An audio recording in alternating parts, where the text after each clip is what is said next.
Hey guys, Jules here for WhatCulture.com with some roundup news before tonight's Elimination Chamber pay-per-view. Now, some of it is weird, some of it is depressing, and some of it might be total tosh, aka my favourite. So first up, recently Jimmy Uso was in a bit of hot water with the police after he and Naomi were pulled over for allegedly driving the wrong way down a one-way street. Even though it was Naomi driving the car, it was Jimmy who ended up in a situation where he reportedly threatened to fight a police officer. He was taken to a nearby precinct in Detroit and then was released on bail. However, it gets weirder when Fox News came out to say that a close source to the couple had told them that they were actively doing it to get fired.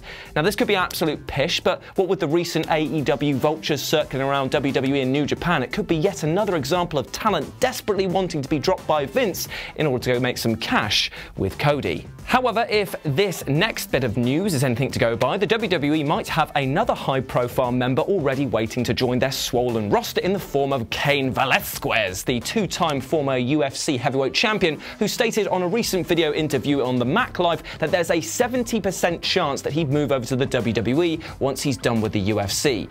Now, 70% is kind of a weird number, seeing as that's a large margin of guff, but an above-average amount of confirmation with it. I know I'm really giving Dana Brooke a run for her money with these stats, aren't I? That was the wrong gesture. Anyway, the WWE has a good track record of UFC alumni and / popping a belt on some guy and just feeding him with cash until he turns purple, so Cain could be in a good spot when it comes time to move on. And speaking of horrible knee shots, Becky Lynch might have accidentally re-injured hers at a recent house show, which would put even more of a wet towel on her current situation. At the live SmackDown event in Louisiana, she hopped a barricade to interrupt a match between Charlotte and Asuka and reportedly tweaked it again. Now, while this is terrible news, it does come from WWE.com, so take it with a pinch of salt. Also, to round this up, there was some news about Corey Graves cheating on his wife. I don't want to talk about it, it's absolute trash, gossip rag stuff that, but there is the Instagram link down below for you to go check that out.